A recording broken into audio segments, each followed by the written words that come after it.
que nos encuentra como todas las tardes, o casi todas las tardes. Les vamos a contar una cuestión de organización de esta actividad. Hemos una mejor exposición de los oradores del día de hoy, y les pedimos que cuando termina cada una de las exposiciones estar aquí presentes, y le vamos a dar la palabra al presidente de la comisión, Omar Estrupo Saavedra, que nos va a contar de qué se trata la jornada del día de hoy. Muchísimas gracias a todos. Bueno, gracias Mónica, buenas tardes a todos. Como siempre deseo agradecer al Colegio de Abogados de Lomas de Zamora, en la figura de nuestra presidente, la doctora María Victoria Lorences, a la gente de prensa, al personal que tanto trabaja del CALS, que hacen posible estas reuniones, a mis compañeros de la comisión, por supuesto, y a quien más que a nuestros prestigiosos disertantes. Una vez más tengo el agrado de ver muchos rostros conocidos, muchos, y otros nuevos.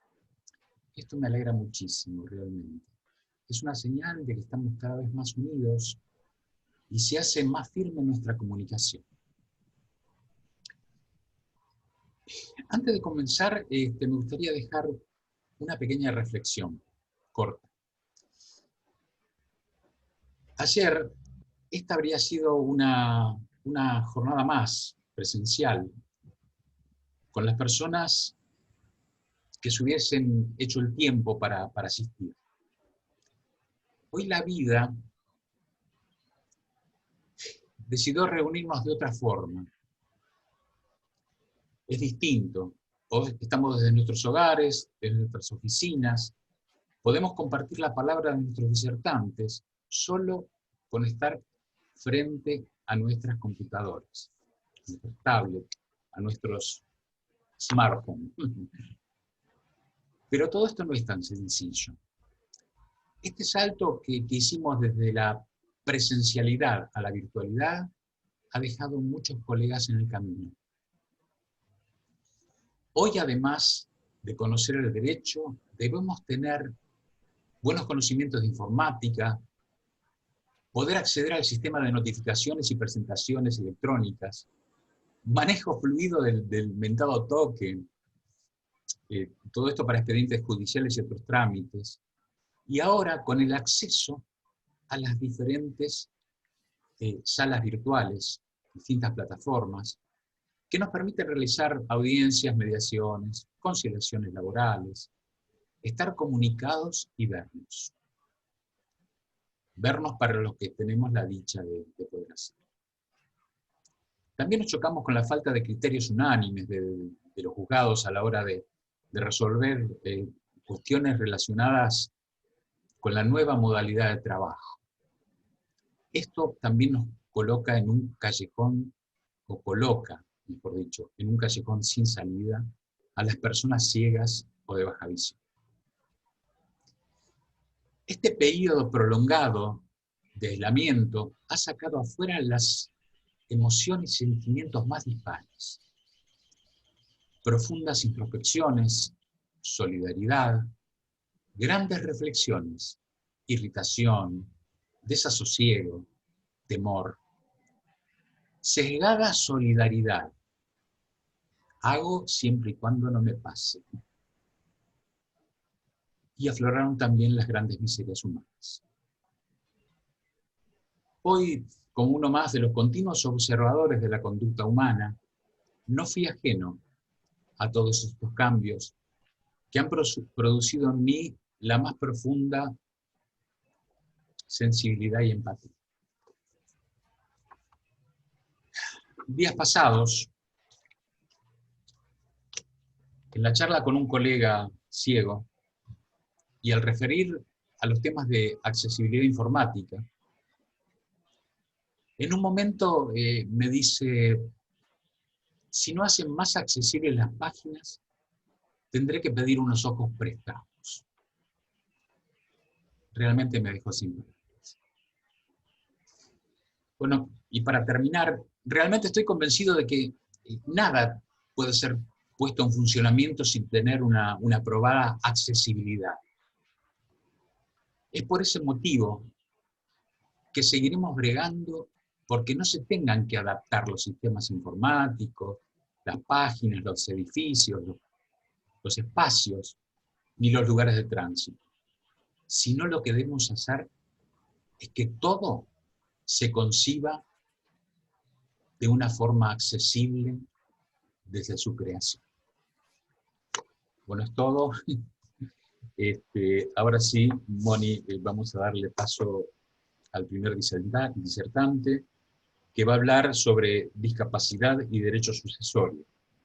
Quien nos va a dar la palabra es el doctor Juan Pablo Olmo, es abogado, especialista en Derecho de Familia de UBA, docente de grado y posgrado en las áreas de Derecho de Familia, Sucesiones, Infancia, Salud Mental y Discapacidad. Defensor público tutor, titular de la Defensoría Pública Tutoría número 1 de la Capital Federal, y es autor de 10 libros, más de 10 libros, y más de 100 publicaciones sobre la especialidad. Dicho esto, le damos paso al disertante, el doctor Olmo. Gracias, doctor. Tiene la palabra. Bueno, muchísimas gracias. ¿Qué tal? Buenas tardes. Antes que nada, agradecerles por la invitación y la convocatoria para poder compartir este momento con ustedes, que no es poco, porque se hace desde el derecho, desde el cariño y desde el distanciamiento y el aislamiento, con lo cual yo valoro cada uno de estos encuentros porque me acerco nuevamente en este contexto de nueva normalidad que pareciera ser que por un rato nos va a seguir acompañando. Yo voy a hablar en una breve presentación sobre discapacidad y derecho sucesorio, ¿sí? En rigor, hay varios puntos de encuentro entre estos dos tópicos, las sucesiones y la discapacidad, con lo cual en estos minutos básicamente me voy a centrar en dos aspectos, ¿sí? Donde voy a plantear algunas inquietudes y algunas formulaciones para que ustedes puedan tener en cuenta, y eventualmente, ante las dudas, preguntas que les puedan llegar a surgir, quedo a su disposición para que me puedan consultar una vez finalizada sin ningún inconveniente. Insisto, cuando uno habla de discapacidad y derecho sucesorio puede hacer varias intersecciones. Me interesa particularmente partir de la base de la sucesión testamentaria, esto es, cuando hay un testamento, porque básicamente me permite la posibilidad de encontrar un lugar para la discapacidad de uno y otro lado del testamento, es decir, desde el punto de vista del testador y desde el punto de vista del heredero. ¿Qué significa esto? De que, a diferencia de lo que planteaba el código anterior en materia de capacidad testamentaria, esto es, la posibilidad de ejercer derechos en general, disponer de sus bienes, y específicamente de hacer un testamento, el nuevo Código Civil y Comercial de la Nación, que rige desde hace 5 años, plantea este tema desde el punto de vista de las nulidades testamentarias, con lo cual, en principio, una persona con discapacidad o sin discapacidad, en definitiva, en tanto que persona mayor de edad puede hacer un testamento válido, excepto que incurra en algunos de los supuestos que la ley plantea como causales de nulidad testamentaria, ¿sí? Con lo cual, la primera aclaración es que una cosa es la nulidad del testamento, que haría caer todo el testamento, todo su contenido, y otra cosa es la nulidad de una disposición testamentaria, es decir, un testamento puede tener 5 o 6 disposiciones, es decir, cláusulas, cuestiones que el testador plantea en su testamento, y algunas de ellas ser válidas y otras no. En lo que refiere a la nulidad testamentaria y en materia de discapacidad, y que sobre todo está vinculado con las cuestiones de, más bien relacionadas con la salud mental, interesa en general porque la nulidad eventualmente no estaría afectando una disposición testamentaria en particular, sino todo el testamento desde su integralidad. Por lo tanto, lo que digamos acá va a afectar la validez o no del testamento en su conjunto, eventualmente de que luego pueda haber disposiciones testamentarias que sean válidas o no, pero por otros motivos ajenos a los que estamos viendo. En primer lugar, el código trae novedades en este tema, porque justamente, fíjense que en realidad cuando se regula la nulidad testamentaria, plantea que el testamento es nulo si es otorgado por una persona privada de la razón en el momento de testar, y que en todo caso la falta de razón, dice el código, debe ser demostrada por quien impugna el acto, ¿sí? Esa es la primera pauta que tenemos para saber que un testamento va a ser nulo, ¿sí? en todo caso si es otorgado por una persona privada de la razón, con la salvedad de que como la capacidad se presume y eventualmente alguien invoca esta falta de razón, ergo, la nulidad del testamento deberá demostrarlo en un procedimiento. ¿Quiénes son los que suelen plantear estas cuestiones? Y quienes se ven perjudicados por la celebración de un testamento. Si bien es cierto que nuestro país no tiene una gran cultura testamentaria, ¿sí? En rigor, eso quizás se deba a que hasta hace poco las porciones legítimas que protegían a los herederos forzosos eran muy altas, ciertamente el nuevo código las reduce sensiblemente estas porciones legítimas. Por lo tanto, brinda mayores niveles de autonomía para disponer de la porción de libre disponibilidad.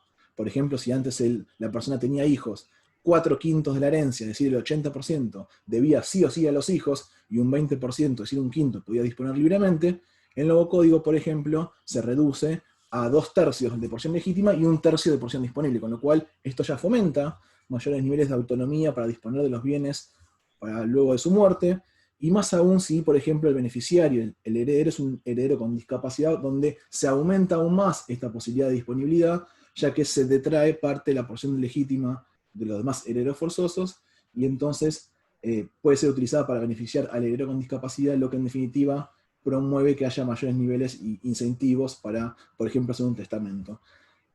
¿Quién puede hacerlo entonces? Cualquier persona mayor de edad, en tanto no esté privada de la razón, y en todo caso será motivo de demostración en juicio, previo a que se apruebe ese testamento, porque en un proceso sucesorio, el equivalente a la declaratoria de herederos, cuando es testamentario el sucesorio, es la resolución judicial que aprueba el testamento.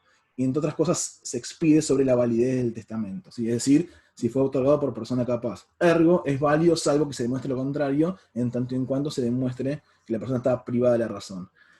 También lo será nulo, lo será inválido, en el caso de que sea otorgado por una persona incapaz, con la cual acá tenemos una salvedad. ¿Por qué? Porque en el nuevo código la incapacidad es la de la persona absolutamente imposibilitada de interaccionar con el entorno y manifestar su voluntad. Con lo cual, en rigor, en principio, una persona incapaz, podemos pensar, si somos muy rigurosos, de que no estamos ante un testamento nulo, estamos ante un testamento inexistente, pues es una persona que no puede exteriorizar su voluntad, no puede otorgar su consentimiento para ningún acto jurídico, tampoco en definitiva para un testamento.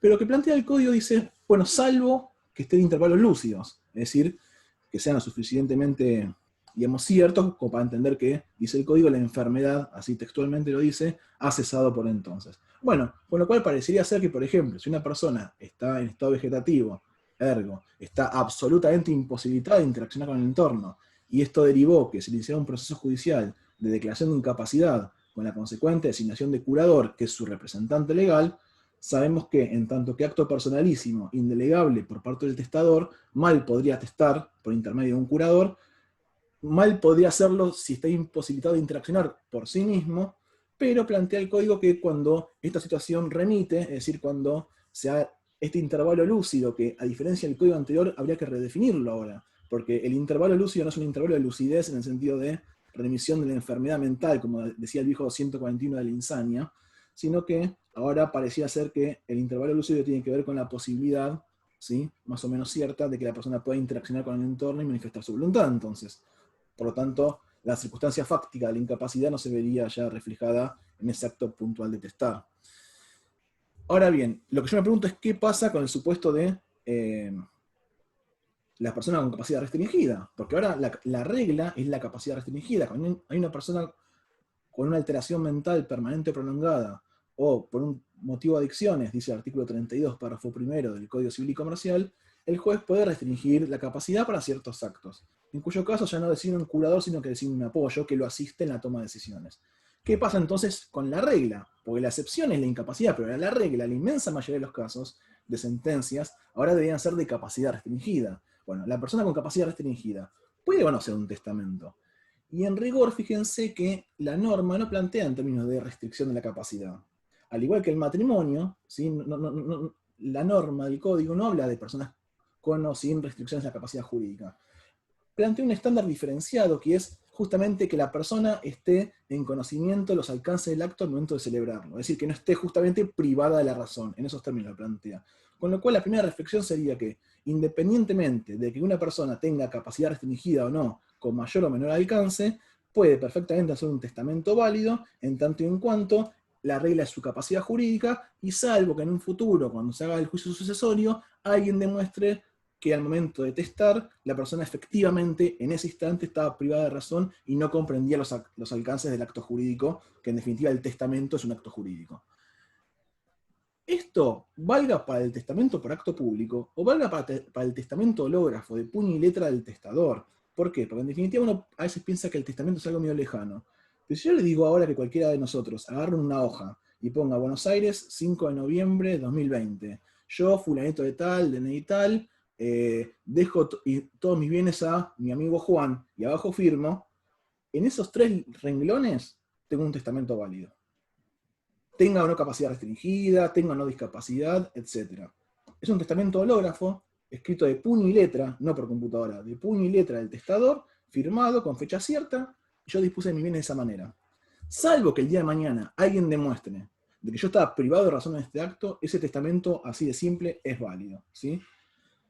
Y después hay otro limitante, o hay otra previsión legal que dice que será nulo el testamento en los casos de que haya limitaciones en su aptitud para comunicarse en forma oral y además no saber leer ni escribir.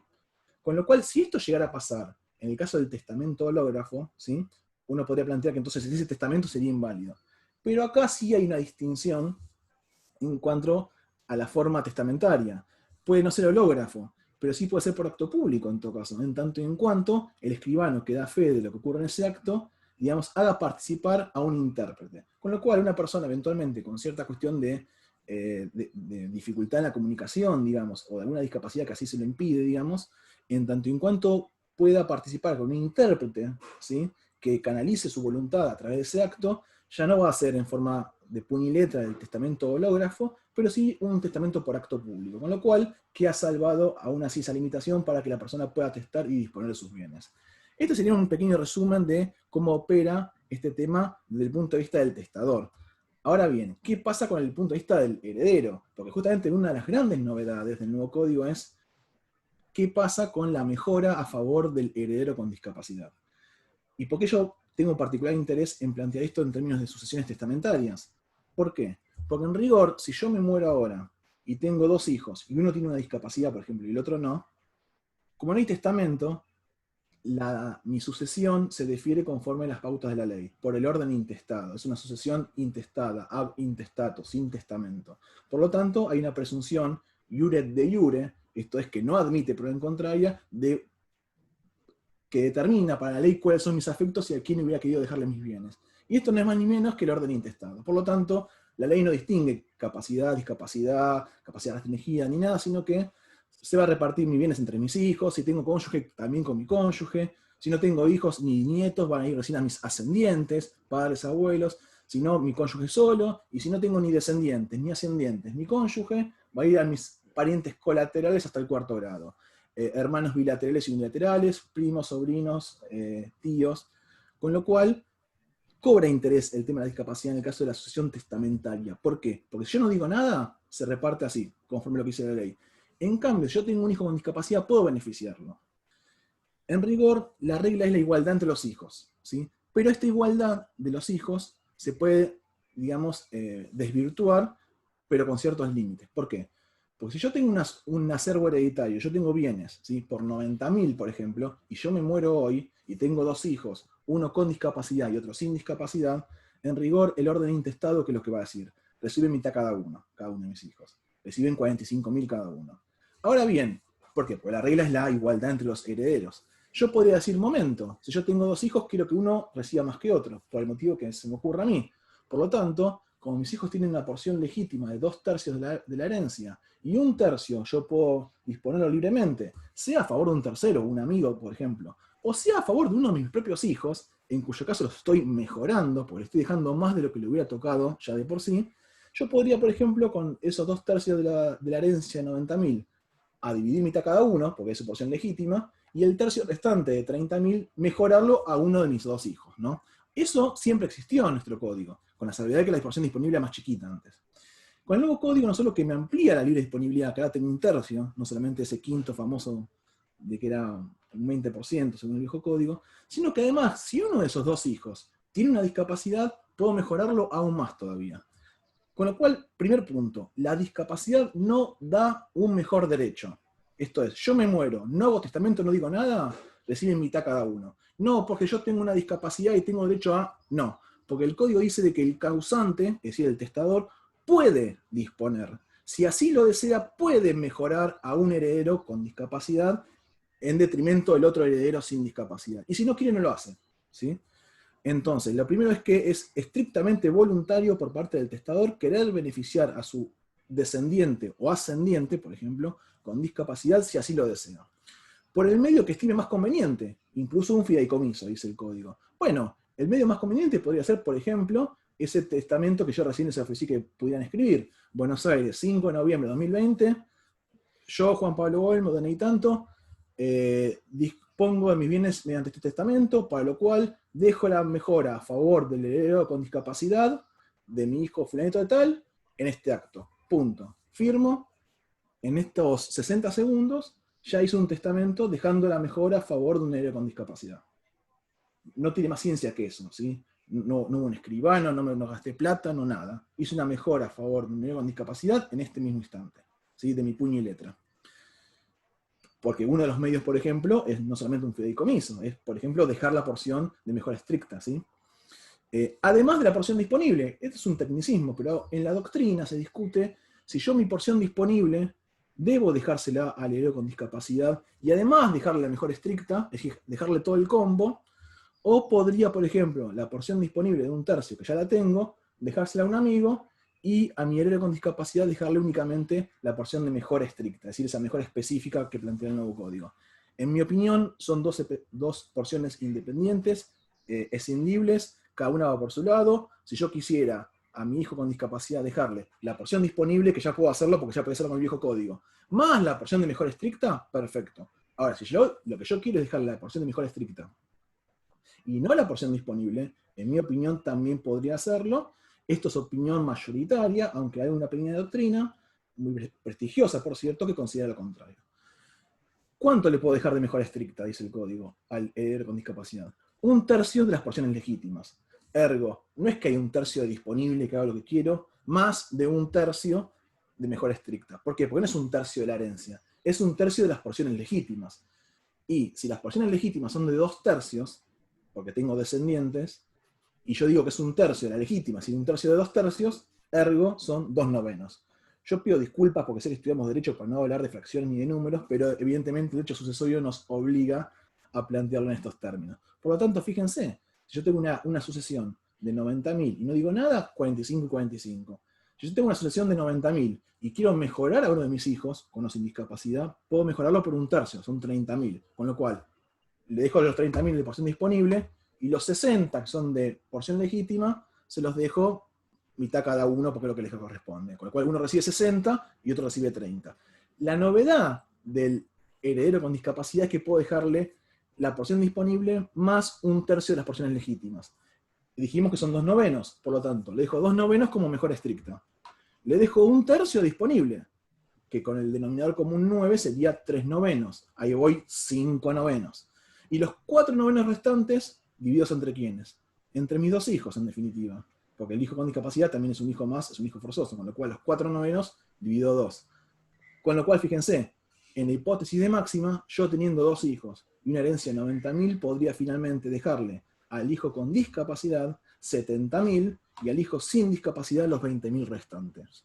Con lo cual, fíjense qué amplitud tiene la autonomía personal en materia sucesoria con esta novedad de la mejora a favor del heredero con discapacidad. Con lo cual no es que, en definitiva, puedo hacer muy poca diferencia, sino al contrario, mucha diferencia en beneficio, si es que yo así lo deseo, a favor de mi heredero con discapacidad.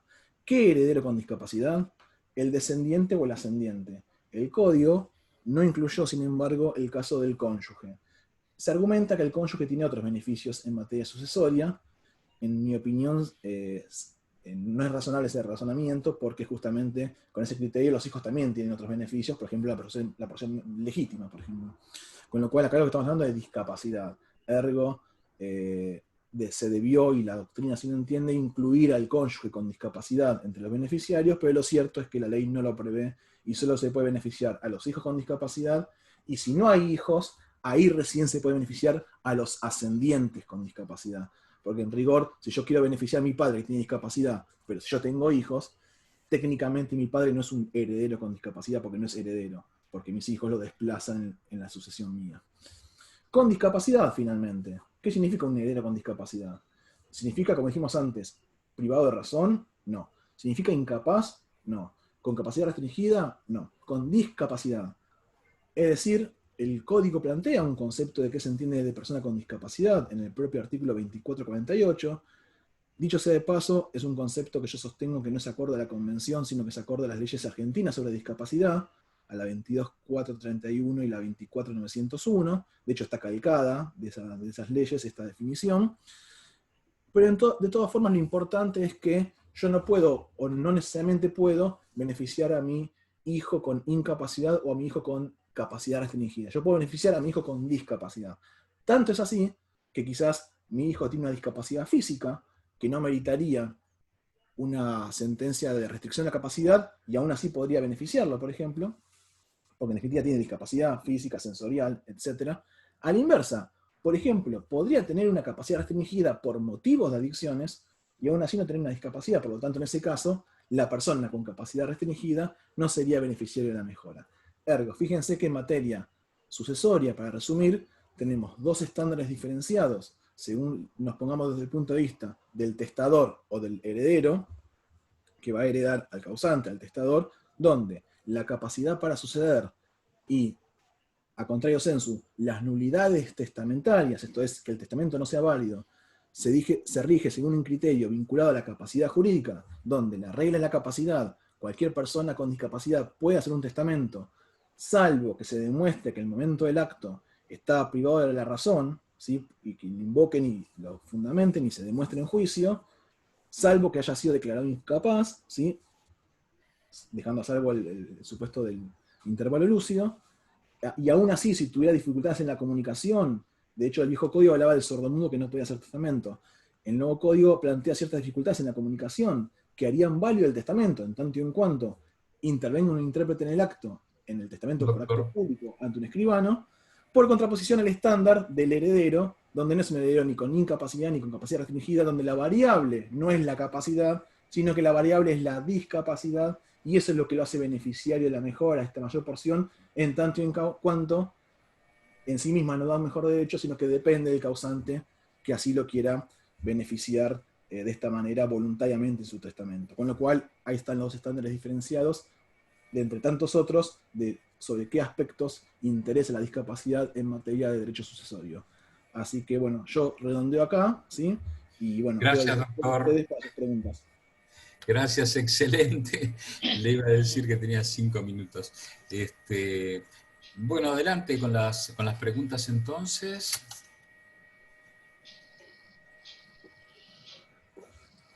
A ver, Alguien había levantado la mano, que puede reactivar su audio y consultar y preguntar. Ajá. Lo vemos como Galaxy A10. Sí, creo que Gastón Aboy, me parece. Puede reactivar su audio, si no, continuamos, ¿no? A ver, quien tenga preguntas para hacer, pueden reactivar su audio.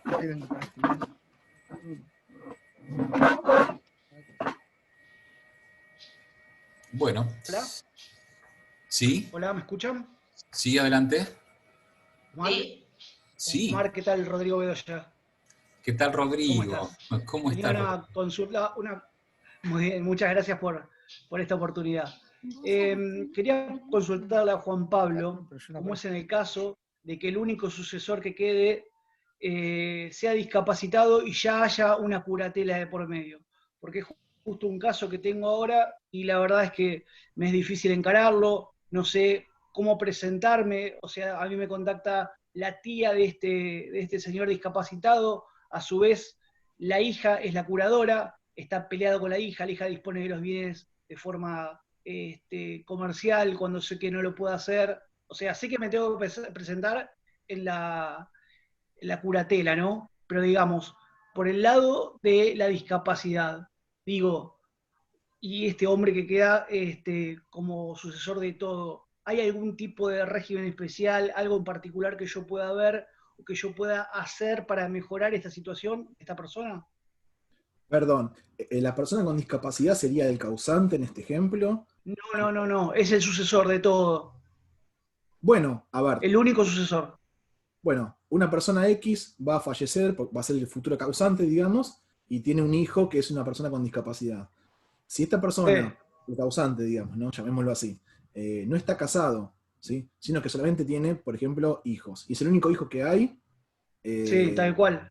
bueno, ese hijo, o sea, esa sucesión, si, no, a ver, si el causante no dice nada, ese hijo se lleva el 100% de la herencia, en tanto que sucesor universal, independientemente de que tenga o no tenga una discapacidad, por el solo hecho de ser Ah, hijo. bien, La está diferencia es cuando bien, hay más de un heredero. Si hay más de un heredero y claro. uno tiene una discapacidad, el causante puede dejarle más a ese heredero con discapacidad que Sí, a otro. sí, eso doctor lo entendí perfectamente, me fue muy claro. Lo que pasa es que yo, nada, quería saber justamente esto, si es como una asociación normal entonces, o sea, no lleva ninguna ventaja ni tiene nada. Y ahora, ¿quién la presenta a la sucesión, no? Porque la persona está con una curadora que no tiene interés en que se haga la sucesión. Yo, por ejemplo, a mí me contacta la tía de esta persona que sucede todo, ¿sí? Pero que es discapacitada. ¿Se puede presentar la tía para hacer la sucesión? Le hago esta pregunta, ¿quién tiene la capacidad, ¿no? Como para iniciar la sucesión? La tía de la persona, me imagino que es la hermana del causante, no porque Sí, exactamente. no tiene un interés legítimo porque es excluida de la sucesión, porque hay un heredero con un mejor derecho, Ajá.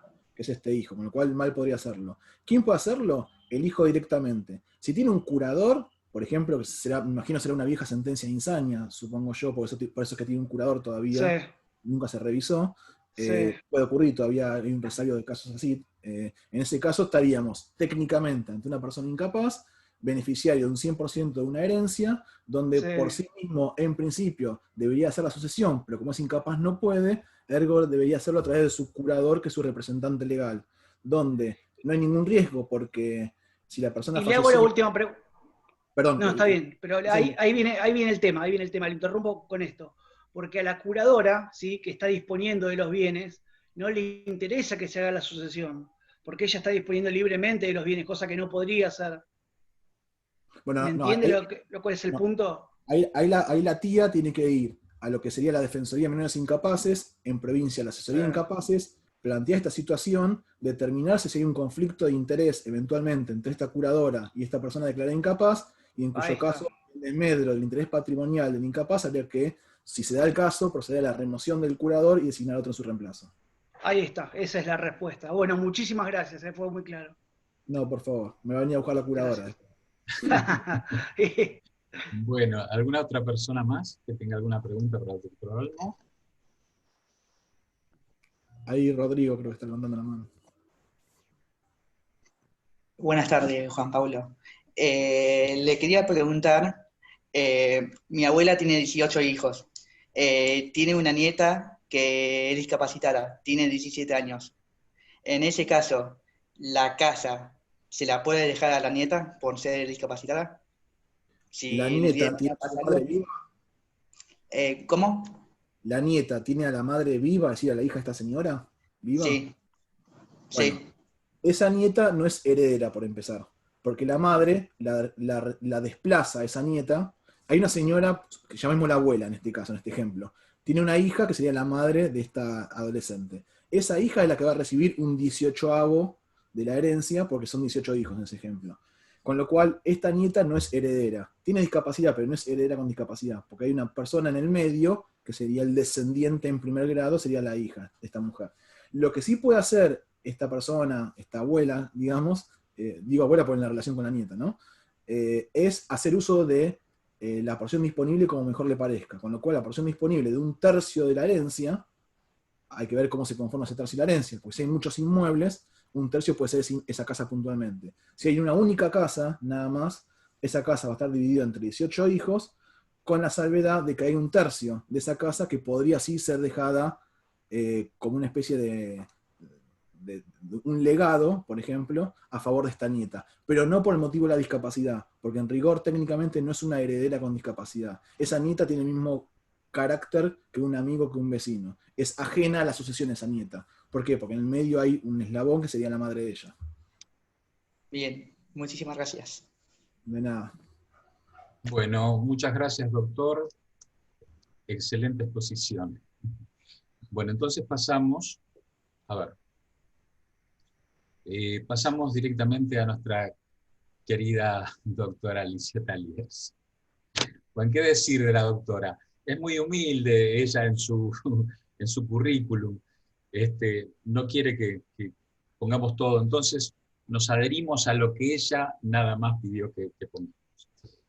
La doctora Alicia Taliercio es juez del Juzgado de Familia número 12 del Departamento Judicial de Lomas de Zamora, jueza a cargo del Juzgado de Familia 12, por supuesto, sí.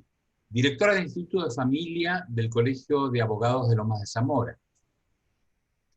Especialista en Derecho de Familia Internacional, en un título otorgado por la Universidad Moderna de Lisboa, Portugal. Autora de 7 libros y notas doctrinarias. Es una expositora a nivel internacional. Estamos con usted, doctora, adelante. Bueno, muchísimas gracias. Demasiado lo que dijo. Yo siempre digo 2 puntos. Sí, que soy jueza, nada más, que soy jueza y que soy la directora del instituto del colegio porque amo este colegio con todo mi corazón. Bueno, muchísimas gracias por la invitación del día de hoy. Realmente me sentí muy conmovida cuando el doctor Víctor Barraza me convocó, porque yo digo que es el poder del espíritu, la fuerza del espíritu de aquellas personas que no importan las dificultades que la vida les presente, pueden salir adelante. Es un modelo de lo que se puede hacer. Entonces, con muchísimo gusto, no solo acepté, sino que me sentí honrada de que me hayan convocado. Respecto al tema que a mí me toca tratar hoy, es un tema de mucha actualidad, con grandes cambios. Ustedes saben que históricamente nosotros hablamos siempre de grupos vulnerables. Los grupos vulnerables existieron siempre. Lo que pasa es que con la época de pandemia esto se fue, digamos, acrecentando quizás un poco más, por el aislamiento, por miles de cosas. ¿Cuáles son estos grupos vulnerables? Y los fundamentales son los niños y adolescentes, son las mujeres y las autopercibidas como tales, son las personas ancianas o de tercera edad y por supuesto las personas con discapacidad. Que hay personas que pueden estar en uno u otro de estos grupos, pertenecer a varios grupos al mismo tiempo. Y esto lo menciono porque ahora vamos a ver cuáles son las convenciones con las cuales tenemos que trabajar al respecto, y hay personas que le caben, que podemos nosotros interpretar el derecho que les vamos a aplicar de acuerdo a las distintas convenciones, analizándolas unas y otras y aplicando el derecho que mejor le vaya a la persona que tenemos en particular. Por ejemplo, una persona mayor de edad, que es mujer, es persona anciana y a la vez tiene alguna discapacidad, que se nos da muchísimo estos casos en los juzgados. Hay 3 convenciones que le podemos aplicar y las leyes que en su consecuencia se han dictado. Por supuesto que me voy a abocar ahora a lo nuevo del código y por lo tanto la parte internacional solo la nombro. Ustedes saben que la Convención sobre los Derechos de las Personas con Discapacidad son de las convenciones más nuevas, es del año 2006, y digo nueva porque no entró en la reforma de 1994 en el bloque de constitucionalidad, en la cual tuvieron la dicha de entrar muchas otras convenciones, como por ejemplo la Convención Internacional de los Derechos del Niño. Pero nuestro país la ratifica, se apropia de la misma, la convención es de diciembre del 2006 y nuestro país la acepta en mayo del 2008. En el 2010 hay ya un cambio de pensamiento, de paradigma. Ustedes saben que con anterioridad las personas con discapacidad empezaron históricamente siendo personas completamente abandonadas, ignoradas, personas en las cuales no se les daba ningún tipo de derecho fehaciente, Esto pasó luego a una etapa de la que nosotros llamamos históricamente el paternalismo, un falso paternalismo, porque era tratar de proteger a las personas, pero realmente en el fondo no estaban siendo consideradas como verdaderos sujetos de derecho, porque siempre había un tercero. Al declararlos incapaces, siempre era un tercero, el curador, quien los representaba y no siempre hacían lo que realmente era el deseo de estas personas. El gran cambio de paradigma viene, por supuesto, con la Convención Internacional en el año 2008 para nosotros, y a consecuencia del mismo, en el año 2010 se dicta la famosa e importantísima Ley de Salud Mental, que es la 26657, en la cual realmente acá se hace un cambio absoluto al respecto. Las normas de esta ley luego se transmiten al nuevo Código Civil y Comercial del año 2015 a partir del artículo 31 en adelante. ¿Qué es lo que nosotros tenemos que observar al respecto como grandes cambios? ¿Por qué nosotros decimos que acá hay una mentalidad diferente, un cambio de paradigma? Porque las personas que puedan tener cualquier tipo de problemas físicos, psicológicos, sensoriales, estas personas tienen los mismísimos derechos en todas las áreas de nuestras vidas. Es decir, se establece como regla la capacidad. Se borra un poco el cuco, y lo voy a decir así, como cuco, de las internaciones. ¿Saben por qué? Era bastante común antes de estas leyes que cuando había algún conflicto familiar, el hombre le decía a la mujer, cállate porque te interno por loca. Era conseguir 2 certificados al respecto, que hablaran de cierta discapacidad o que hablaran de ciertos problemas de la persona.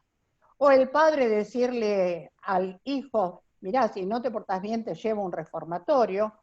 O al decirles a las personas adultas, te vamos a encerrar por loca, porque están en una tercera edad avanzada. Y todo esto era el cuco de la internación. ¿Que existió? Sí que existió, claro que existió. Cuando viene este cambio de paradigma, nosotros empezamos a analizar las personas que estaban internadas, a ver si realmente tenían que seguir internadas. Y mis queridos, cosas muy tristes nos encontramos al respecto. Yo siempre, de todas estas situaciones, íbamos a los distintos nosocomios de internación, en donde hacíamos un análisis con los médicos, las trabajadoras sociales, hacíamos un análisis de en qué condiciones estaban estas personas, y nos encontrábamos que muchas de ellas estaban internadas socialmente. ¿Y qué significa esto de la internación social? Justamente que no había un medio familiar que pudiera trabajar con ellas, que pudieran de alguna manera ayudarlas a salir de esas internaciones. Les voy a contar un caso, y ya me aboco, por el tiempo, me aboco plenamente a la parte jurídica. En una situación me llega, observo en una causa que me llega a mi poder no hace mucho tiempo, en el cual una mujer la habían internada por un brote esquizofrénico en una determinada institución cuando tenía 25 años. Y esa mujer acababa de cumplir 75 años. O sea que estuvo 50 años internada. Por supuesto que la fui a ver. ¿Cuál es uno de los paradigmas fundamentales que tenemos hoy? La interdisciplina. Y la interdisciplina hoy está compuesta por psicólogos, psiquiatras y trabajadoras sociales. ¿Y saben por qué? Porque no solo yo tengo que ver con el psiquiatra la patología posible que tenga la persona, sino a través del psicólogo yo tengo que ver cuáles son las mejoras que podemos encontrar en las relaciones de esta persona, y por medio de la trabajadora social voy a ver cuál es el entorno familiar para que a mí me pueda dar guía de dónde se puede encontrar esta persona en mejores condiciones, en condiciones más saludables. Cuando voy a ver a esta persona, vamos a poner un nombre cualquiera, la señora Marta, empiezo a conversar con ella y me manifiesta que ella tiene un hermano, o tenía un hermano porque el hermano estaba fallecido, y que tiene 2 o 3 sobrinos. Nunca se había casado, no tenía hijos, pero sí sabía que vivía su cuñada y sus sobrinos, que ellos no podían ir al lugar donde ella estaba, pero que estaba contenta porque le pagaban a una tercera persona desconocida para ella le pagaban a esa tercera persona para que una vez cada 15 días fuera hasta el lugar donde ella estaba internada, le acercaban lo que necesitaba, ya sea de alimentos, de higiene o alguna medicación extra que no cubriera la institución, y eso era todo lo que le hacían por ella. Realmente salí con un sabor amargo y lo primero que hice, hablando con mi equipo técnico, fue tratar de citar a todo ese núcleo de familia. Miren, fue terrible desde la actitud de los letrados que intervinieron en la causa hasta la actitud de cada uno de esos parientes, partícipes de ese núcleo familiar, porque tenían las más variadas excusas para no poder atender a esta mujer, para no quererla tener consigo. Yo más le digo, son 3, podrían hacer, por ejemplo, uno lo tuviera en la semana, otro el fin de semana, el otro que se haga cargo de hacer los trámites exteriores, que es lo que ahora hacemos con los sistemas de apoyo, que ya voy a llegar para explicarles. Pero ¿qué es lo que ocurrió?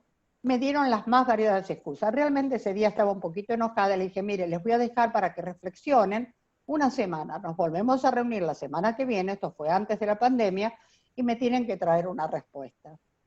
Pues, señores queridos, la respuesta fue que sí, que estaban de acuerdo todos en sacarlas del nosocomio, que era por alteraciones psiquiátricas, y ponerlas en un hogar.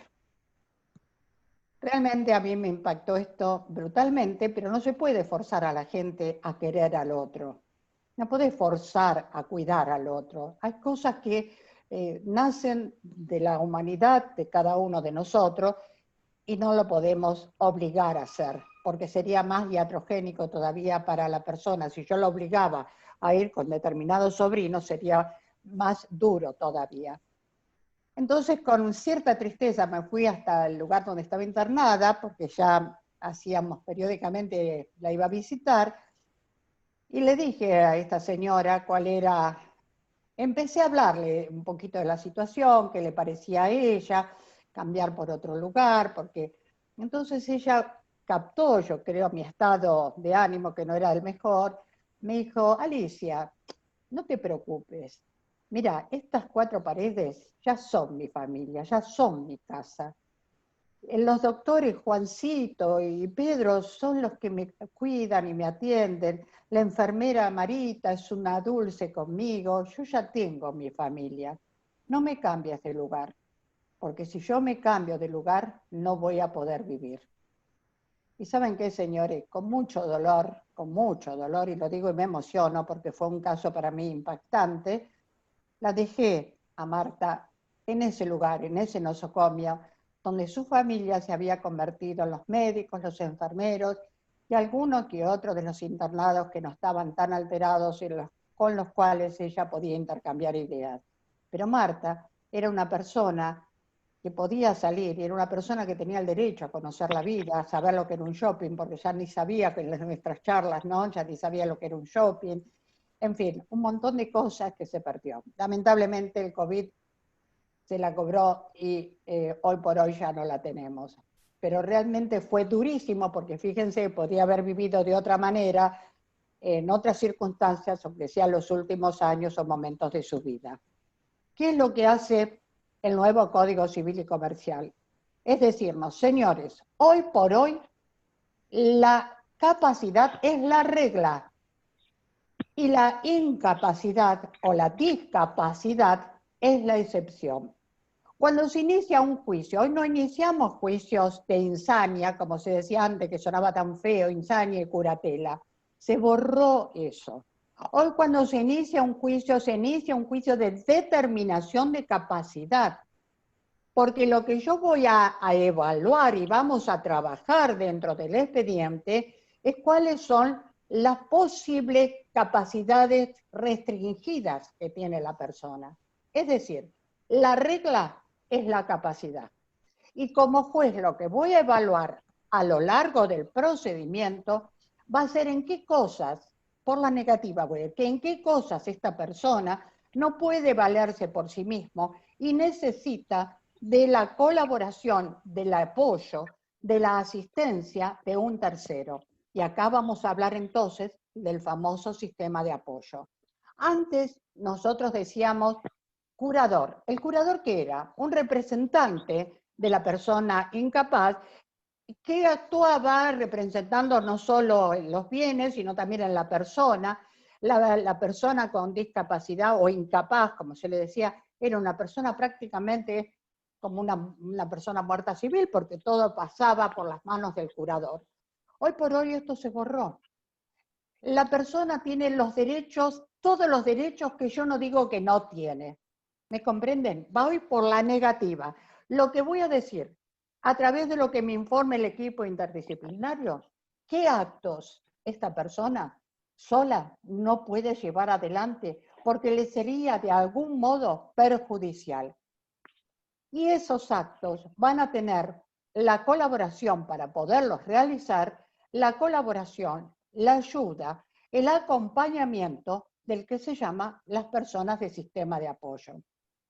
¿Cuáles son estas situaciones que podrían llegarse a dar como que la persona no pudiera hacerlas por sí misma? Mire, lo más típico y clásico es cuando nosotros hablamos de la administración y o disposición de bienes. Muchas veces a lo mejor no conocen plenamente el valor de dinero o les tienen alguna confusión al respecto. Entonces sí, ese sistema de apoyo los va a acompañar para que en todo acto de administración o disposición estén con la mirada de un tercero que se hace cargo al respecto. Pero hoy nuestra ley ha dado un paso más todavía, porque para estos supuestos de cambios importantes en los bienes de las personas, necesariamente tiene que haber una intervención del Ministerio Público. Entonces acá fíjense cómo le estamos protegiendo a esta persona. Primero le permitimos hacer cosas y lo vamos a proteger con el sistema de apoyo y con el Ministerio Público para ver si eso que quiere llevar adelante de administración o de disposición de bienes es bueno o no para él. Esto por una parte. ¿Cuáles son las otras cosas que se podrían necesitar del sistema de apoyo? Y todo lo que es deambular. Hay personas que pueden tener dificultades para deambular, ya sea porque sus problemas, ustedes saben que también pueden ser problemas físicos, no solo estamos trabajando la parte mental, nosotros hablamos en su plenitud. Entonces, en estas otras circunstancias, si no puede haber un deambular que sea seguro para la persona, lo que nosotros podemos llegar a hacer es que haya un sistema de acompañamiento para que sea más tranquilo el deambular de la gente, ya sea si puede ir por transporte público, si conoce el valor del dinero, los movimientos que puedan llegar a realizar adelante. Y el otro punto es en los casos en los cuales ya es más fuerte digamos, los problemas de salud que pueda tener la persona, sería en los casos de qué pasa con los actos personalísimos. Por ejemplo, el acto personalísimo de unirse en matrimonio o en convivencia, el acto personalísimo de ejercer el cuidado personal de un hijo, o el de tener la debida comunicación con un hijo. El acto personalísimo, ya en otro aspecto, podría ser el votar, el participar en cuestiones sociales, cualesquiera que las fueran. Estos son los tres ejes que nosotros siempre tenemos en consideración para que esto se pueda llevar adelante. ¿Quién me dice a mí las condiciones de estas personas? El equipo técnico, compuesto psiquiatra, psicólogo y trabajadora social. ¿Por qué para mí es fundamental no solo la mirada del psiquiatra que me va a decir, bueno, tiene este tipo de patología, la mirada de la psicóloga que me dice, mira, con esto, llevándolo por estos ángulos, podemos también mejorar el estilo de vida de esta persona, sino también la trabajadora social, que yo siempre digo, las valoro tanto, son mis ojos fuera del juzgado. Porque ellas me van a dar un panorama de todo el entorno donde está esta persona. Recuerden que no hablamos ya de internación, las internaciones son casos extremos. Hoy las personas tienen que estar en sus hogares. En ese entorno, ¿quién puede ser realmente el sistema de apoyo más importante para que esta persona se sienta bien, se sienta plena y que podamos ayudarla a mejorar en su vida? Mire, yo he tenido dos casos de gente autista, de chicos. En un caso, con un total abandono. Yo hace 24 años que soy jueza. Lo he visto después de mucho tiempo y estaba igual o peor que cuando yo lo vi en un comienzo. Y en el otro caso, con un gran apoyo familiar, casos similares, con un gran apoyo familiar, con un entorno de amor, con un entorno de comprensión, de paciencia, este chico me invitó a escuchar que tocaba el piano. A mí me gusta tocar el piano y me invitó a escuchar cómo él tocaba el piano.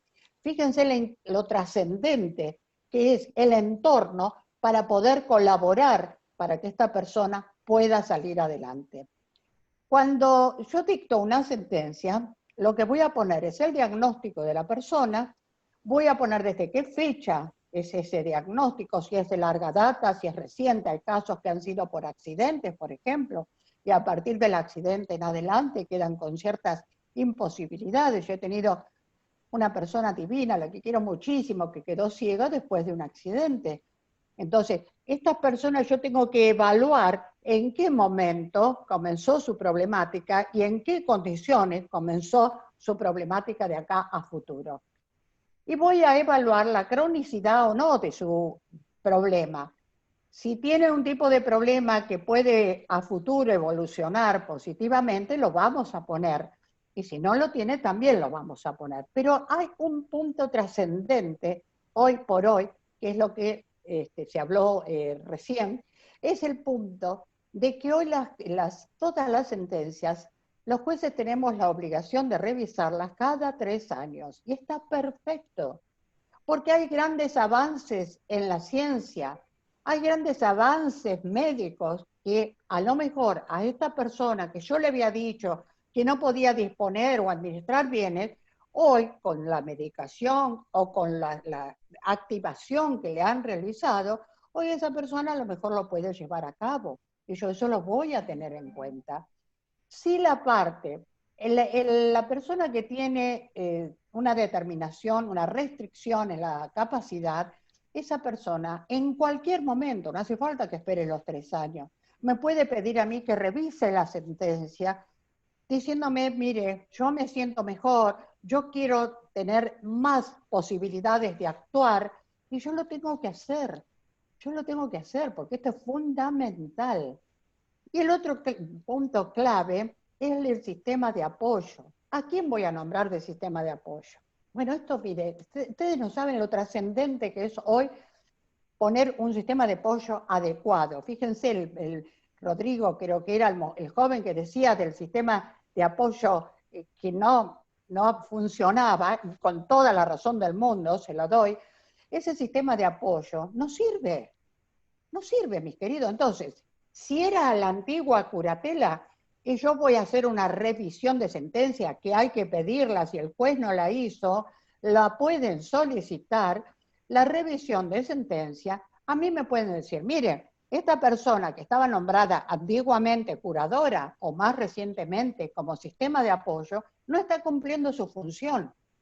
Y yo lo voy a evaluar y me van a decir, voy a proponer otra persona que quizás no es la inmediata que corresponda según el régimen que establece el código, pero que yo lo voy a tener en cuenta, aunque esté en un grado posterior, lo voy a tener en cuenta siempre y cuando esa persona sea más potable, sea más positiva para la actitud o la actividad que tiene que desarrollar a veces decimos la persona, el paciente, porque no sabemos bien cómo nombrarla. Yo los nombro por los nombres. Nuestras queridas personas que tienen algún tipo de determinación de capacidad. Se puede nombrar más de un curador, más de un sistema de apoyo. Antes el curador era único. No se podía nombrar más de uno. Y había que elegir, y si uno se equivocaba, pobrecito la persona que tenía que estar bajo su cuidado. Hoy tenemos la posibilidad de nombrar un montón de curadores, sistemas de apoyo. Y a cada uno, como juez, yo le puedo decir, bueno, usted va a tener esta actividad, determinadas actividades, para que haya un orden entre los mismos, que cada uno realice un tipo de, por ejemplo, llevarlo al médico una persona, buscar los remedios sea otra, tenerlos en la semana uno, fines de semana otro, o bien a veces hay personas, sobre todo cuando son gente joven, las mamás siempre quieren ser ellas con otra persona que acompañe también, pero el sistema de apoyo fuerte comúnmente son las mamás. este sistema de apoyo también puede variar con el tiempo. Esto de que hoy la ley es tan amplia, me puede decir, bueno, en 3 años tengo la sentencia, la revisión de la sentencia, porque quiero ver en qué condiciones está el paciente. Pero también tengo que ver si esa persona hizo los deberes como correspondían y se ayudó a esta persona como corresponde. Y si no, va a ser removida. Y va a haber otros sistemas de apoyo.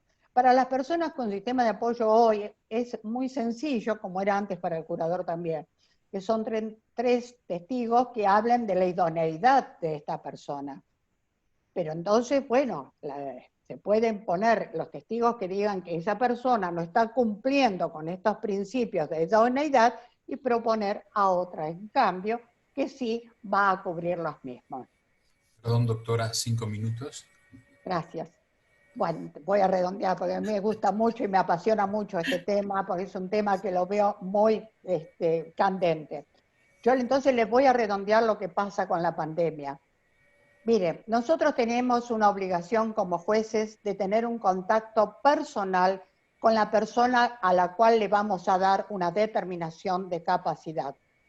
Ante la imposibilidad del contacto físico por el aislamiento social obligatorio, algunos expedientes, esto fue para nosotros, nuestros juzgados solamente para el mes de marzo y parte de abril, no se movían.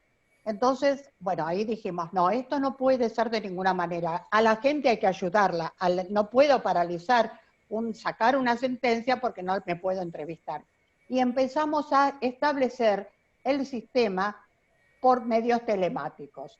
Para aquellos que pueden tener una computadora o un celular de cierta avanzada que puedo hacer vía Zoom o vía lo que trabajamos nosotros, vamos para adelante. Si no pueden, y lo único que tienen es un celular antiguo, videollamada. Yo he sacado muchísimas sentencias en esta época cumpliendo el requisito que es fundamental, el artículo 35, es fundamental el contacto del juez con el paciente, por decirlo de alguna manera, en el cual nosotros en ese ida y vuelta nos damos cuenta de cuál es la situación también, sobre todo de su entorno. En ese momento nosotros hacemos la reunión por videocámara con la persona y con el sistema o los sistemas de apoyo. Y esto nos ayuda un montón. Y las sentencias en época de ASPO las estamos anoticiando por la misma metodología, o por mail o por vía WhatsApp con captura de pantalla. Lo que no tenemos que admitir que nos queden en el medio, en el camino, las sentencias sin sacar. Como reflexión final, tenemos que considerar que toda persona con determinación de capacidad es un sujeto de derecho en plenitud, que aquellos puntos que no puede llevar adelante por sí mismo, pues bien, ahí está la mano solidaria del sistema de apoyo y acompañamiento y de toda la sociedad, que tiene que aprender a no discriminar, para que esta persona pueda cumplir su vida lo más plena posible. Bueno, nada más, muchísimas gracias. Hay mucho más para hablar, pero hasta acá me quedo. Gracias. Gracias, doctora. Muy amable. Excelente exposición. Bueno, gracias. A ver si tienen alguna pregunta para la doctora Taliercio. Rodrigo. Omar, yo sí, nuevamente, disculpen al resto de los colegas, pero es que la verdad que desasnarse con estas conferencias es tan importante y es un tema tan lindo. ¿Qué me recomienda, doctora, en el caso justamente, porque es lo que usted decía, o sea, hay una curadora, ¿no? Está este juicio viejo, pero esa curadora maneja mal los bienes, y yo justamente no sabía que se podía proponer más de un curador. Digo, ¿qué acción tengo que iniciar entonces? ¿Me tengo que meter en la curatela? Porque muchos colegas me dijeron, sí, tenés que meterte en la curatela, y otros me dicen, no, tenés que iniciar esta acción. ¿Qué hago? ¿Me meto en la curatela y pido que sea la revisión esta que usted dice? ¿O inicio otro expediente nuevo con no sé? No, mi querido, mi opinión es, entrás en el expediente anterior a través del Ministerio Público. porque él es el representante permanente a través del Ministerio Público. Vos te acercás y el Ministerio Público tiene la obligación de pedir la revisión de la sentencia, porque evidentemente han pasado más de 3 años, me estás hablando de curatela, no sé cuántos años deben haber pasado. La revisión de la sentencia y un cambio de sistema de apoyo, reemplazo de curatela por sistema o sistemas, en plural, de apoyo, proponiendo a tal o cual persona. Si bien, reitero, nosotros tenemos una línea que son los hijos, los padres, los hermanos, cuando no cumplen, porque lamentablemente tengo que decirlo, 1000 veces lo veo, que no cumplen los más allegados, y de alguna manera me demuestran que todas las actitudes que tuvieron fueron negativas, puedo ir al eslabón que sigue. Puedo ir a la prima, puedo ir a una tía, puedo ir a los parientes colaterales, ¿me comprende? Entonces, acá lo que tenemos que ver, primero, revisión fundamental, porque hay que ver en la determinación de capacidad cuáles son las situaciones en las cuales esta persona no puede actuar, y en todas las demás se considera que están capacitados para hacerlo. Claro, bien. Claro. Y por otro lado, el sistema de apoyo tiene que ser una persona que realmente colabore con esta persona, que la acompañe en aquellos actos en los cuales puede haber un dispendio de bienes o una mala administración de los mismos. Exactamente, ese es el problema, la mala administración de los bienes. Bien, y yo el tercer punto que pediría al respecto, Rodrigo, es que presenten una liquidación de la administración, un resumen de cuentas de la administración, para saber nosotros, los jueces, saber qué es lo que hizo esta mujer con los bienes de esta persona. Y puede responder hasta con los bienes propios de ella, si hizo una mala administración.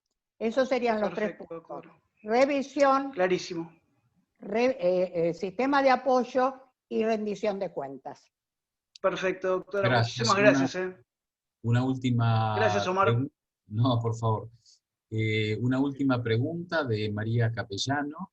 Dice, si las declaraciones testimoniales las seguimos presentando como lo hacíamos antes del aislamiento, y los testigos van a tener que rectificar el acta, ¿y de qué forma? Perfecta la pregunta, no llegué, yo todo esto lo tenía para hablarlo también. Miren, los testigos estamos usando que las declaraciones las hagan en el estudio de los abogados, me las hacen llegar, y yo cito un día determinado, yo les aviso que a tal hora los voy a ir llamando a uno por uno, les voy a leer el acta de su testimonio y les voy a mostrar la firma por teléfono, por videollamada, por la forma de Zoom, cualquiera de las formas. Yo se los voy a mostrar y ellos me tienen que decir si realmente es lo que ellos manifestaron y si esa es su firma. Con esto nosotros ya avanzamos con la parte testimonial. En cuanto a todo lo que es testimonio, bueno, después supongo que lo van a decir, yo no soy tan buena en la parte telemática en general, pero los testimonios los están acercando directamente, sin necesidad de presencialidad.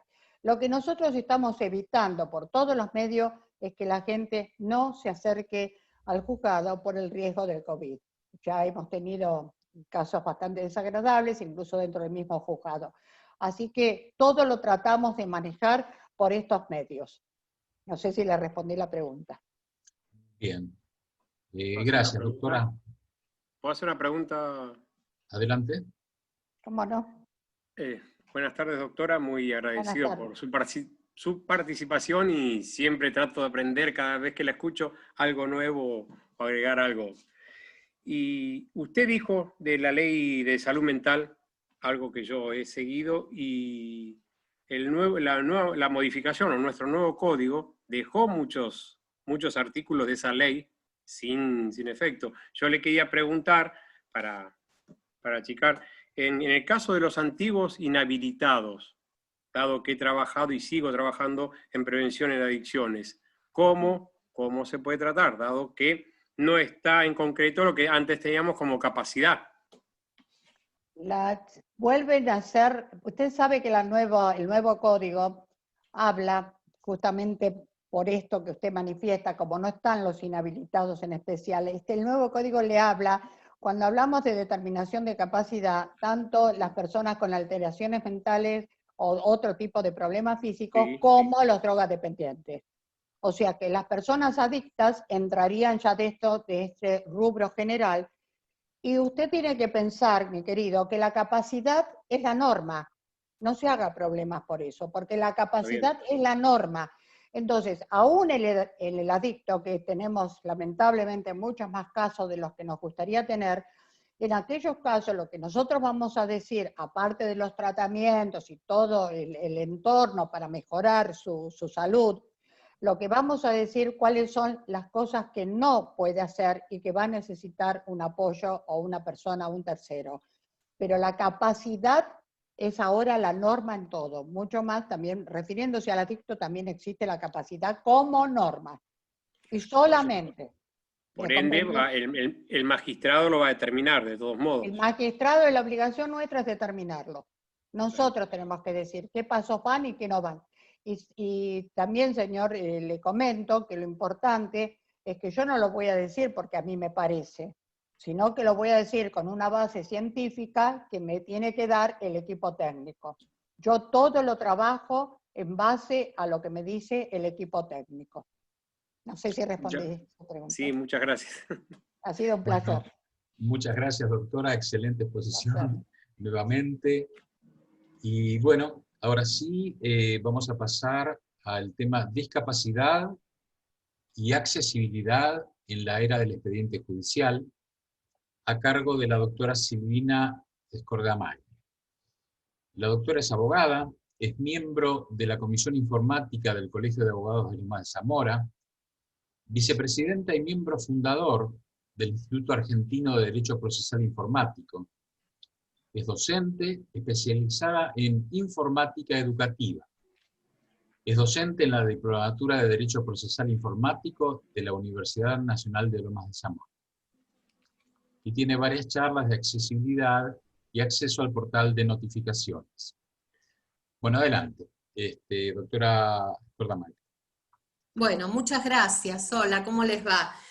Para mí es un honor poder estar acá disertando, bueno, junto con mi admirada y querida Alicia, así que es un gusto estar acá. Bueno, vamos a hablar un poquito sobre todo lo que tiene que ver con el expediente digital, pero con la mirada del abogado con discapacidad, en este caso no videntes, ¿no es cierto? Porque es a lo que un poquito nos atañe todo este tema. Yo voy a hablar sobre un artículo que traté de desarrollar que es la discapacidad y accesibilidad en la era del expediente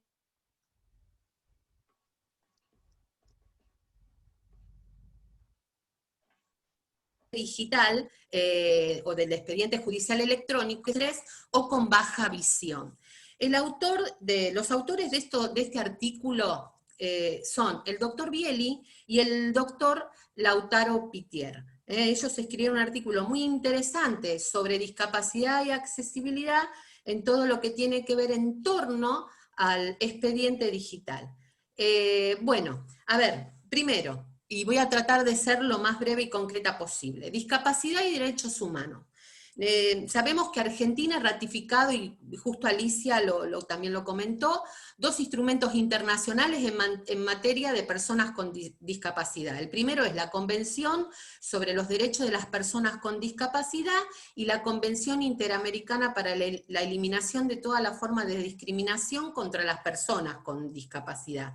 La Convención sobre los Derechos de las Personas con Discapacidad, que goza de jerarquía constitucional, reconoce que la discapacidad es un concepto que evoluciona y que es el resultado de la interacción entre la deficiencia de una persona y los obstáculos tales como barreras físicas y actitudes imperantes que impiden su participación en la sociedad. Es decir, a ver, cuantos más obstáculos hay, más discapacitada se vuelve la persona. Y acá me vino algo como muy claro de una pareja de amigos, que hago un paréntesis, donde él quedó con el tiempo por un problema en su columna, en una silla de ruedas, y donde me decía que ellos iban a veranear afuera, ahora después les digo dónde, pero que en realidad les encantaría ir a veranear por Argentina, tener vacaciones, pero lamentablemente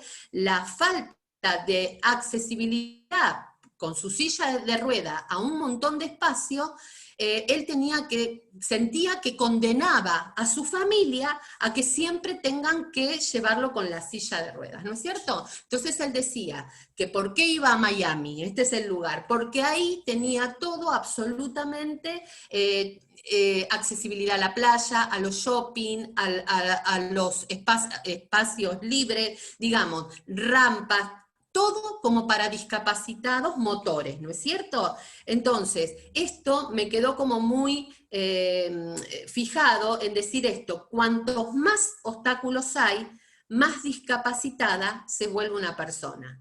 Quiere decir que tiene que ver con el acceso que la sociedad también, la participación de la sociedad, para que estas personas logren tener una vida normal, ¿no es cierto? Bueno, respecto a las personas con discapacidad y el uso de las nuevas tecnologías, hay que pensar que impone obligaciones generales, como les digo, a los estados, tales como promover el acceso a los nuevos sistemas y tecnologías de la información y las comunicaciones, incluir Internet, como así también procurar el diseño, el desarrollo, la producción, la distribución de sistemas y tecnologías de la información y las comunicaciones accesibles. O sea, en una etapa temprana. ¿Por qué? Porque a fin de que estos sistemas y estas tecnologías puedan ser accesibles al menor costo para este sector de la población, como darle como un privilegio frente a esto.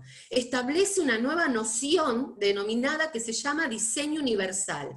¿Y qué se entiende por esto? Se entenderá que el diseño de productos, entornos, digamos, programas, servicios que puedan utilizar todas las personas en la mayor medida posible, sin necesidad de adaptación ni diseño especializado. O sea, tener otra mirada a la hora de diseñar algo, que sea algo diseñado para todos. Este diseño universal, obviamente, no tendrá que incluir las ayudas técnicas para grupos muy particulares de personas con discapacidad cuando así lo necesiten.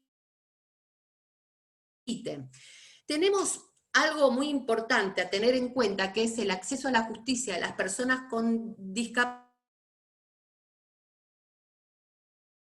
de las reglas de Brasil en el acceso a la justicia, en particular en materia de discapacidad. Digamos que estas reglas tienen como objetivo garantizar las condiciones de un acceso efectivo a la justicia de las personas en condición de vulnerabilidad sin discriminación alguna, englobando el conjunto de políticas, medidas, facilidades y apoyos que permitan a dichas personas el pleno goce de los servicios del sistema judicial.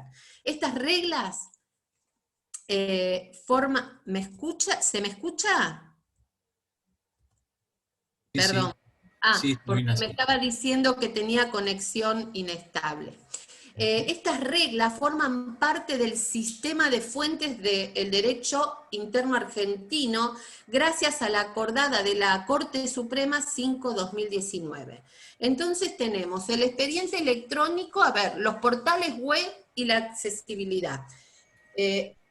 El Poder Judicial de la Nación, como en el de la provincia de Buenos Aires, ha puesto en marcha, ya todos sabemos, el proceso de adoptar, ya en provincia de Buenos Aires un hecho, el expediente electrónico, mediante la implementación de todas las herramientas tecnológicas que existen a disposición en la actualidad, ¿no es cierto? Este expediente electrónico confluye a través de dos portales web bien diferenciados, que son el Sistema Informático de Gestión Judicial, OLEG 100, que está en la jurisdicción del Poder Judicial de la Nación, y el sistema de notificaciones y presentaciones electrónicas de la provincia de Buenos Aires en la jurisdicción propia de esta provincia. Y tenemos también como una pata muy importante a la mesa de entrada virtual, que también es un portal muy importante y que los abogados utilizamos mucho.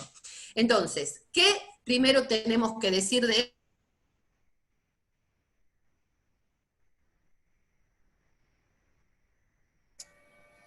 esto? Lamentablemente, que son pocos. Sí. Sí. ¿Se escucha? Está un poco inestable, se corta un poquito. En todo caso, puedes apagar el video, a ver si tenés más. ¿A mí me están diciendo? ¿No se escucha? Sí, Silvina, se corta un poco. Se me corta, ¿no? No sé qué. A ver. Continúa, si se sigue cortando, te bueno, preguntándonos, a ver, ¿qué es la accesibilidad? Yo les decía, la accesibilidad es la posibilidad fáctica de que un sitio web logre ser alcanzado y utilizado por el más grande número viable de personas, ¿sí? Intentando de esta forma superar las restricciones o imposibilidades propias de aquellos sujetos que se encuentran impedidos de usarlo en forma íntegra, ya sea por impedimentos físicos, mentales o de otra índole. ¿Y qué es la usabilidad? Bueno, es la medida en la que un producto permite que el usuario alcance sus objetivos con efectividad, eficiencia y satisfacción. A ver, ¿cuál es el análisis del estado actual de la temática en cada jurisdicción? En el Poder Judicial de la Nación nos encontramos con una resolución, la 2998 o 2998 del año 2014, emanada por la Corte Suprema de Justicia de la Nación, que en pos de evitar las disparidades en las causas donde participen letrados, no videntes o con visión disminuida, establece la posibilidad, o sea, no así la obligatoriedad, de peticionar la exhibición al uso del sistema de notificaciones electrónicas cuando estos así lo requieran y prueben con el correspondiente certificado de discapacidad obtenido a través de una autoridad competente. O sea, no es solo propia para el módulo de notificaciones electrónicas, sino también que se extiende a los módulos de sistema de consulta de causas judiciales y al módulo de ingreso de copia de documentos, ¿no? Todo esto en el ámbito de Nación. Esta excepción al uso obligatorio del sistema, y como bien expresa la resolución, dice, seguirá vigente hasta tanto se haya desarrollado y difundido los mecanismos complementarios inclusivos de personas con impedimentos visuales, siendo que al día de la fecha esto no se ha implementado. O sea, entonces fíjense, pareciera que la accesibilidad es la excepción, porque no se implementó nada, pero entonces se los deja que sigan presentando las cosas como venían antes, en papel. O sea, que es algo muy loco, porque si hablamos de accesibilidad, no hay accesibilidad, hay excepcionalidad en estos casos.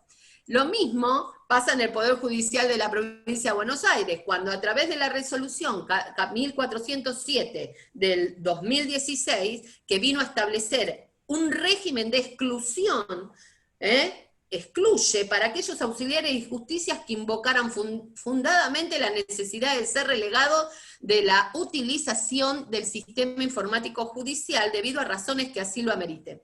Los letrados no videntes o con baja visión actuantes en expedientes judiciales bajo la órbita del sistema de notificaciones y presentaciones electrónicas podían solicitar ser excluidos de su utilización. O sea, miren el concepto de accesibilidad, o sea, excluirlo, debiendo en ese caso impulsar el litigio en base a la metodología clásica del formato papel, tanto para los fueros civil, comercial, bueno, familia, contencioso administrativo, laboral y de justicia de paz. En el artículo 1 justamente de esta citada resolución, la 14.407, se encuentra elípticamente derogada por la resolución 1647, que también sale en el 2016, que vino a dejar sin efecto lo anterior establecido. Es decir, se elimina esta virtual tutela a la cual recurrían asiduamente aquellos letrados imposibilitados de utilizar el sistema por una cuestión de discapacidad. Pero en la praxis, profesional, se sigue aún hoy invocando esta normativa derogada a fin de proceder a exceptuar aquellos letrados que si así lo solicitan en forma justificada y fundada, siendo esta la petición admitida mayormente en forma favorable a lo largo de todo el territorio provincial. El aspecto técnico de ambos sistemas. A ver, existe una virtual ausencia del factor característico que debe revestir todos los sistemas informáticos neurales de carácter público, que es justamente la accesibilidad. Existen dos metodologías por medio de las cuales una persona no vidente o con baja visión puede interpretar el contenido existente de una pantalla.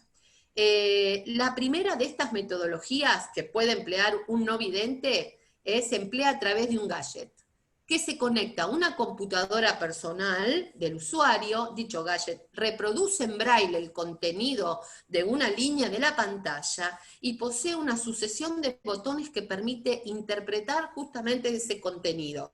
Por ejemplo, el de la página web o la aplicación que se esté utilizando en el momento. La segunda alternativa es aquella más utilizada y se materializa justamente mediante el empleo de un sintetizador de voz, ¿sí? Que por medio de un software externo reproduce el contenido de la página web o aplicación. Pero el uso de sintetizadores de voz requiere de páginas web que se encuentren adaptadas a ello, porque si nosotros mostramos páginas web con columnas, con formularios, con planillas, esto no lo lee. Entonces, pautas de accesibilidad, porque vamos a quedarnos como que la segunda es una de las más utilizadas, estos sintetizadores de voz. Las pautas son, las imágenes, primero, todas las imágenes, que esto lo tendría que adoptar todos los sistemas informáticos, ¿no? Deben llevar una descripción alternativa para quienes puedan verla, digamos, no la foto o la imagen sola, sino que debajo un pie de foto, un texto, brevemente, donde expliquen esa imagen que uno está, que se está visualizando, ¿no es cierto? Que en este caso la persona no vidente no visualiza, justamente, pero si yo no le pongo este texto, este sintetizador de voz no lee esa imagen.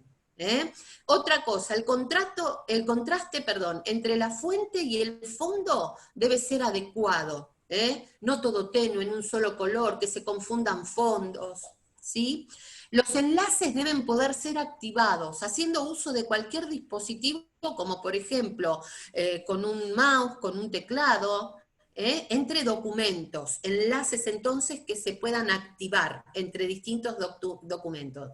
Los formularios deben ser diseñados adecuadamente para que en todo momento las personas sepan qué datos se les está solicitando y cómo han de introducirlo. Cuando estábamos con las notificaciones, con las cédulas de notificación, la 3397/08, no sé si, bueno, sí, recuerdan y existen todavía, ¿no? Porque son aquellas que seguimos aún diligenciando en los incisos 1 y 10 y 12 del 135, ¿no es cierto? Pero tenía todo ese formato de tabla, bueno, era imposible poder leerse eso, ¿sí? O sea, era muy complicado.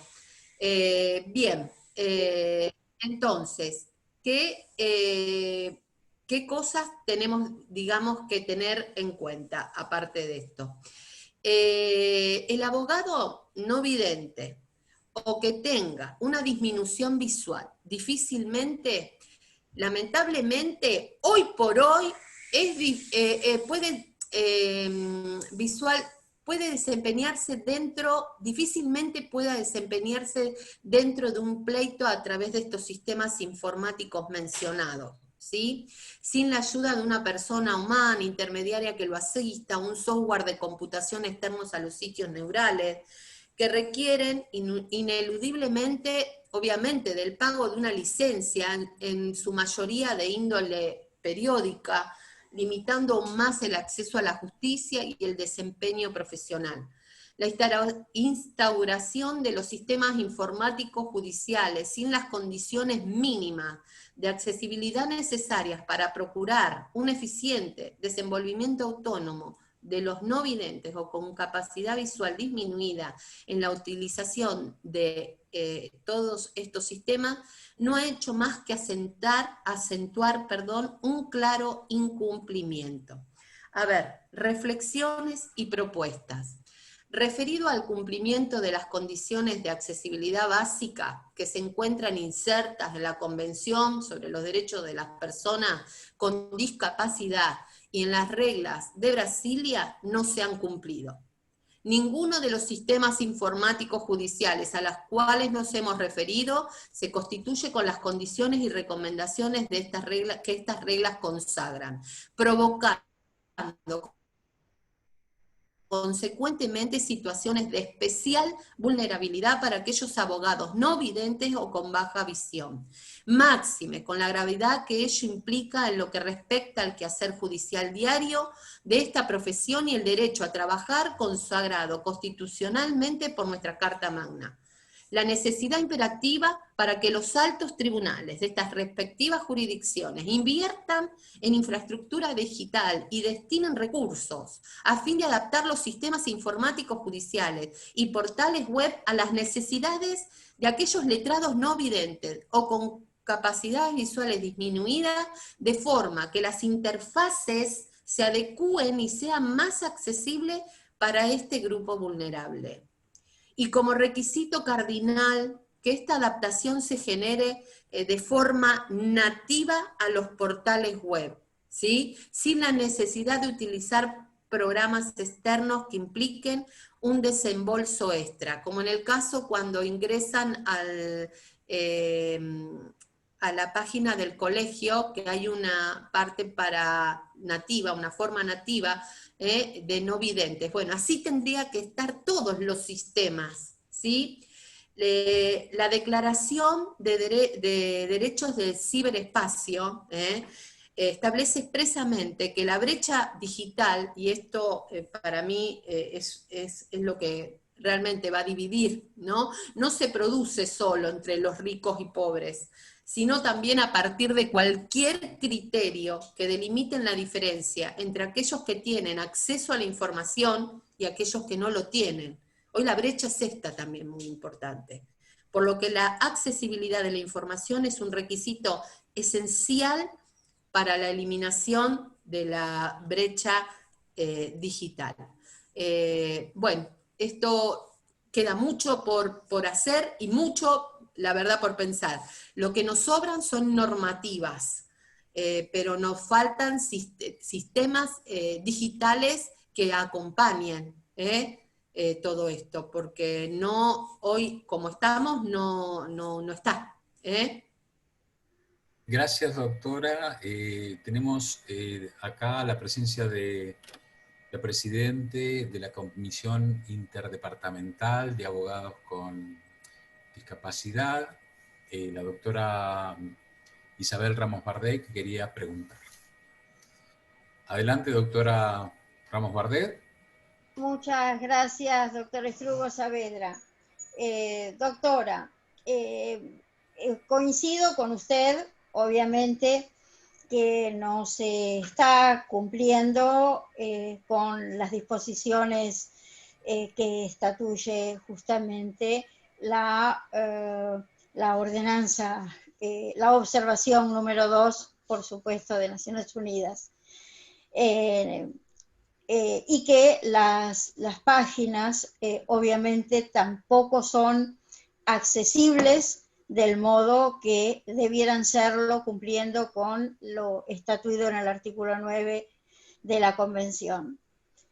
Ahora bien, es cierto que si bien tiene que ser, como bien lo dice usted, desde el comienzo de cada emprendimiento, el que sean accesibles y haciendo uso del diseño universal y haciendo uso de todas aquellas tecnologías que permitan a la persona con discapacidad sensorial, visual, desempeñarse en igualdad de condiciones que las demás. No es menos cierto que en estos momentos, y como bien lo dijo el doctor Saavedra cuando comenzó esta charla hoy, esta jornada hoy, las personas con ceguera y baja visión ven entorpecida en una forma rotunda el ejercicio profesional, al punto que, por ejemplo, quienes también somos mediadores, vemos como que se nos cierra la puerta de nuestro propio estudio.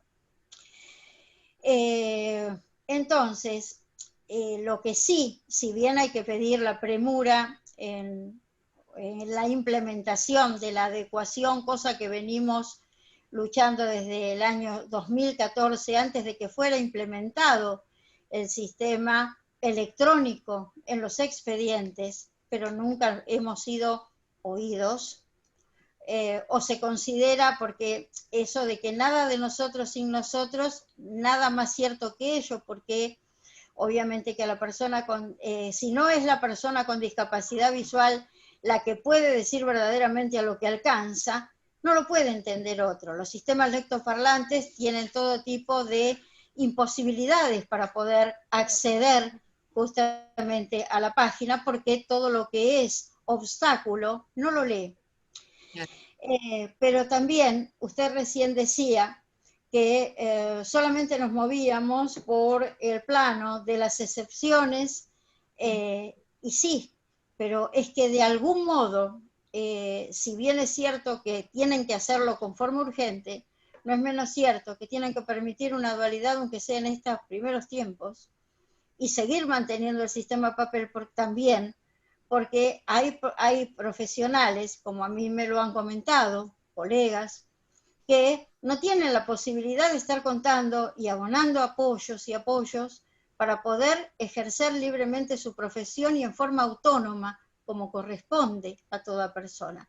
Entonces lo ideal sería, aunque sea, colocar un plazo, no sé, 6 meses, bueno, que en 6 meses o en 7 meses se comprometa el Poder Judicial a la readecuación de las páginas, a la readecuación de los sistemas, y que se dé durante ese lapso la posibilidad de trabajar en ambos sentidos, a opción de aquel que elija la persona que está ejerciendo la profesión. Si no, va a haber muchos profesionales que, si se quitara la vía de la excepción, tal vez lo entendí mal yo cuando usted lo expuso, pero si se quitara la vía de la excepción, también muchos colegas verían cercenadas sus manos y su posibilidad de poder lograr por sí mismo su propio sustento.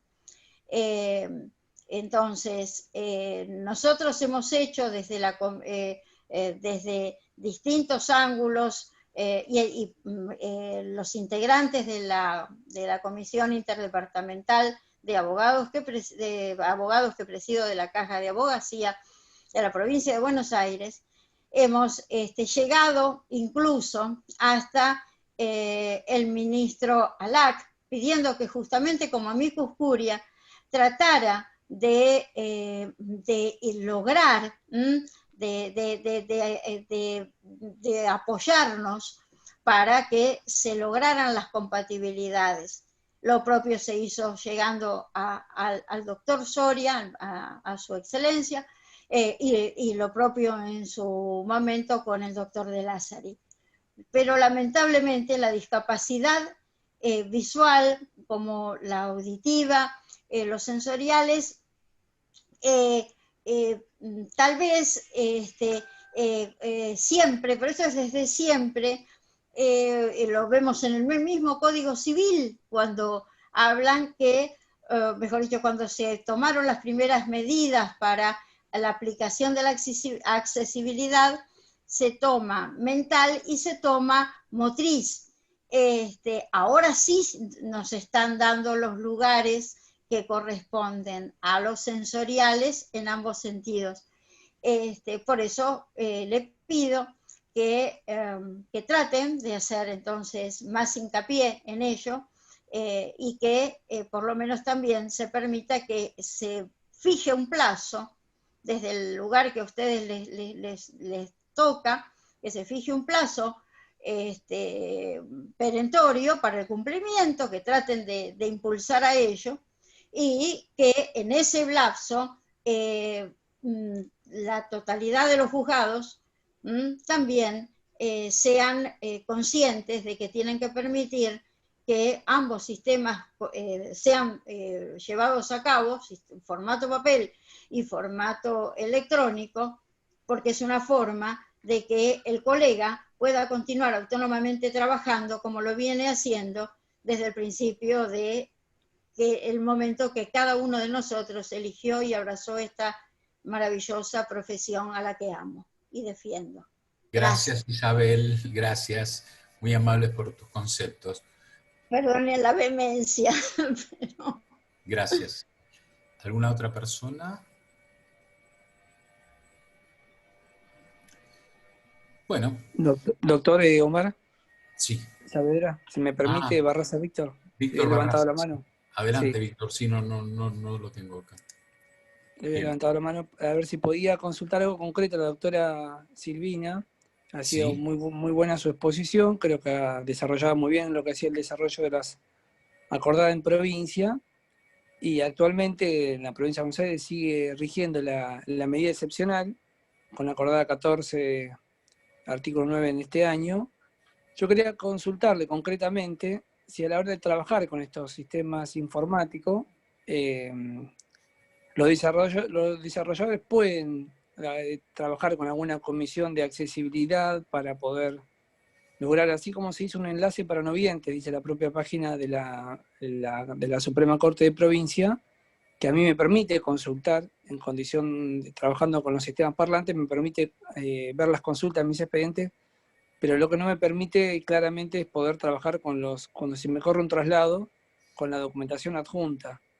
Entonces quisiera saber si nosotros estamos llevando adelante aquí en Nación un amparo a los efectos de lograr en la página del Poder Judicial de la Nación una mejor accesibilidad.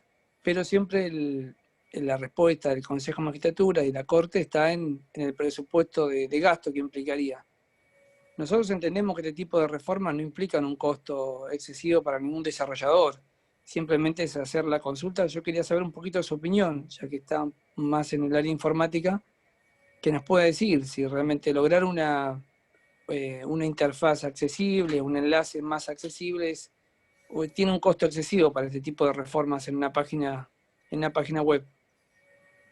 En realidad no puedo saber en cuanto a costo de lo que pueda llegar a ser el rediseño de una página. Lo que sí, hay que invertir en infraestructura digital, ¿sí? Y acoplar todo este nuevo, digamos, sistema, y que se destinen, o sea, estos recursos a fin de que estos sistemas informáticos puedan estar adaptados. No sé en cuestión digamos, de dinero esto cuánto es, pero sí es como una meta, me parece, a cumplir y a cumplir rápidamente. O sea, hay cuestiones que ya me parece que no pueden esperar más, ¿no? El pedido está, pero siempre no depende, digamos, de uno, ¿no? Depende de los altos tribunales que decidan para poder adecuarlo. Ustedes no solo los abogados no videntes tienen problemas con la lectura de todo lo que es el tema de notificaciones y de presentaciones electrónicas y de la MEP, sino me parece que hoy por hoy hay un mundo digital que que tiene que abarcarlos, desde el pago de una boleta, desde la tasa de justicia, desde el bono y el IUS. O sea, hay tantas cosas. O sea, yo pensaba hoy, porque hoy estuve 5 horas para pagar 4 boletas. Porque no mandaba el pago a mis cuentas, porque no me tiraba error, porque esto. Yo digo, y yo veo, y yo veo.